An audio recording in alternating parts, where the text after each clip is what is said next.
kita alhamdulillah di antara jemaah kita saudara Kalong ya. Alhamdulillah beliau istiqomah. Benar ya, setiap malam Kamis padahal berisnya selama. Menko kira-kira pergi ya, apalagi cuaca dinginnya. Beliau alhamdulillah walaupun lama dingin lah, rumah lemah deh, tetap dia pergi. Nah kita rumah ada kan dingin pacar di blok dah. Tapi alhamdulillah beliau mudah istiqomah sampai. Amin. Sallallahu alaihi wasallam. Bangga kita dengan beliau, seorang pemuda yang hidupnya dihabiskan dengan beribadah kepada Allah, nuntut ilmu. Susah jadi pemuda seperti ini. Enggak, susah. Biasanya pemuda ya Pak, mereka suka berkumpul-kumpul di lapangan, di tempat karaoke. Tapi alhamdulillah beliau selalu hadir di tempat yang Allah turunkan rahmatnya. Jadi kita rencanakan apa ibadah yang ingin kita lakukan, kemudian kita buktikan rencana kita tersebut. Nah, setelah kita buktikan, maka kita baguskan ibadah tersebut dengan dijaga. Nah, cara menjaga apa? Imam Ghazali menjelaskan agar ibadah yang kita lakukan itu kita tutup dengan baik, yaitu dengan ikhlas. Dengan ikhlas. Nah, beliau membagikan ikhlas agar ibadah kita tersebut dikatakan ikhlas.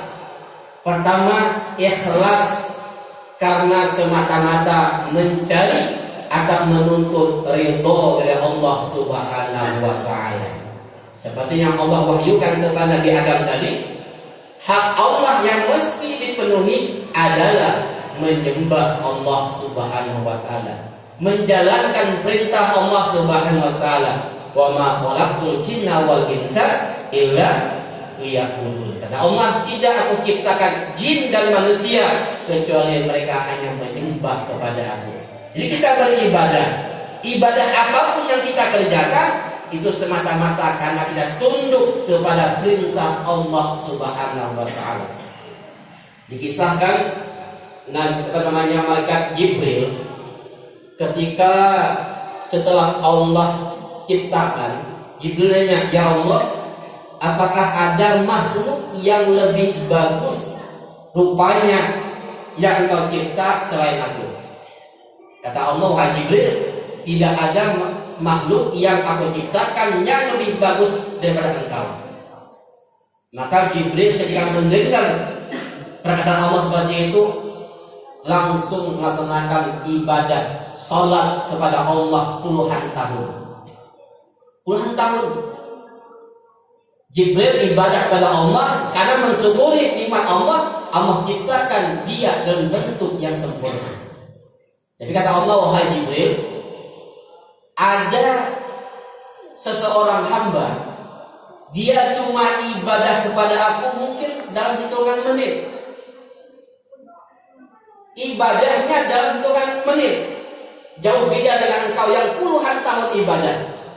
Tapi ibadah hambaku yang dalam hitungan menit ini itu lebih baik daripada ibadah yang pernah engkau lakukan, wahai Jibril. Kenapa sebabnya?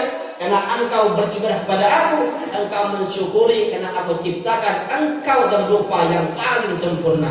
Sedangkan hamba aku tersebut dia ibadah walaupun dalam hitungan menit karena dia tunduk kepada perintah aku. Ikhlas beribadah karena kita menjalani perintah Allah Subhanahu wa taala. Yang kedua, ikhlas kita beribadah karena mengharap pahala dari Allah. Ini litingnya rendah sedikit di bawah ibadah. Ini mungkin kita orang awam. Kita beramal karena ingin mendapat pahala. Kita beramal karena ingin masuk surga. Kita beramal karena takut dengan neraka. Kita beramal ingin selamat dunia, selamat akhirat. Ikhlas juga, cuma tingkatannya di bawah. Dengan ikhlas inilah kata Nabi Muhammad, Allah mengangkat bala terhadap umat aku.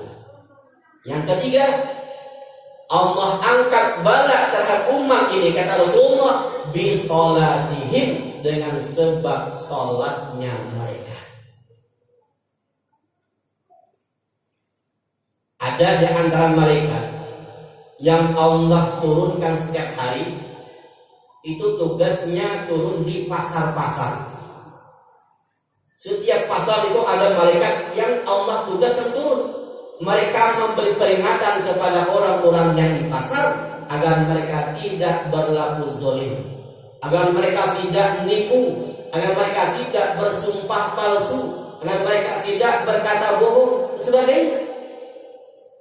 Seandainya, kata ulama, tidak ada seseorang yang khusyuk dalam ibadahnya, tidak ada seseorang yang orang tua yang masih rukuk kepada Allah Subhanahu wa taala, masih sholat, maka hari kiamat itu sudah terjadi. Kiamat sudah terjadi.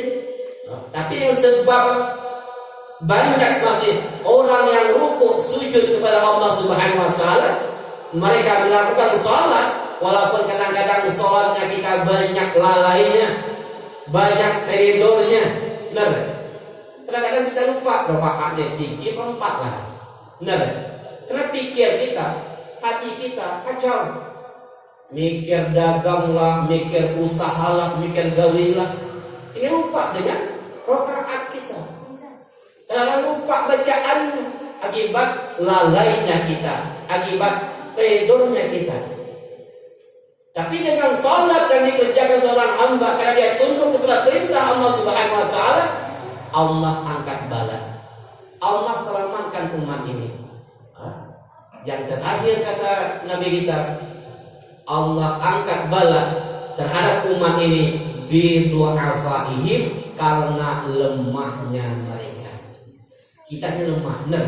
Lemah kita dibanding dengan orang-orang terdahulu. Umat dulu umat Nabi Nuh itu ratusan tahun umurnya. Nabi Nuh aja hampir 1000 tahun umur, benar? Bagi umat, kalau kita bandingkan dengan kita, umur kita, kata Nabi kita, umat itu antara 60 sampai 70 umuran. Kan jauh dengan umat terdahulu. Susah sekarang ini mencari orang yang usianya, umurnya sampai 100. Ada tidak? Ada, cuma langka. Pacak dihitung dengan jari. Ya, lah apa? Lah lulah. Dia ingat lagi lah, umurnya lah tua. Tapi banyak juga orang-orang yang ibadah yang umur mereka lebih rendah 100. Jadi kalau kita bandingkan dengan umat-umat terdahulu, lebih kuat umat terdahulu. Makanya Nabi Adam itu iri melihat umat Nabi Muhammad. Kata Nabi Adam, aku dahulu di surga, dengan berbuat maksiat Allah keluarkan aku dari surga. Sedangkan umat Nabi Muhammad, walaupun mereka lemah, ibadah mereka tidak banyak, mereka berbuat dosa, Allah masukkan mereka ke surga. Kalau mereka taubat. Aku Nabi Adam berbuat dosa di surga, Allah turunkan, Allah keluarkan. Umat Muhammad berbuat dosa di dunia ini, Allah masukkan ke dalam surga. Walaupun kita lemah, ibadah tidak banyak, umurnya yang panjangnya, tapi dengan berkat baginda Rasulullah, kita Allah masukkan ke surga. Yang kedua kata Nabi Adam, aku ketika maksiat kepada Allah, maka pakaian yang aku pakai terlepas. Sedangkan umat Nabi Muhammad, ketika mereka maksiat melepaskan pakaian mereka, tetap mereka Allah beri pakaian. Ini hebatnya umat Nabi Muhammad. Dengan sebab lemahnya kita ini, Allah mengangkat bala.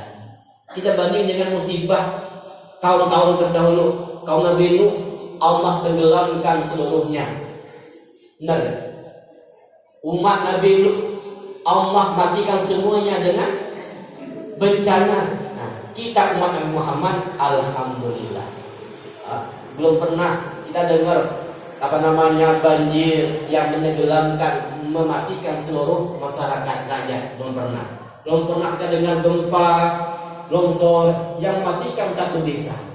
Ini berkat baginda Nabi Muhammad sallallahu alaihi wasallam. Kita mohon kepada Allah Subhanahu wa taala, ya Allah, jadikan kami umat Nabi Muhammad. Allahumma ja'alna min ummati Sayyidina Muhammad wa amitna ala millati Sayyidina Muhammad wa sunnat yaumil qiyamah fi zummati Sayyidina Muhammad wa adkhilna jannah ma'a Sayyidina Muhammad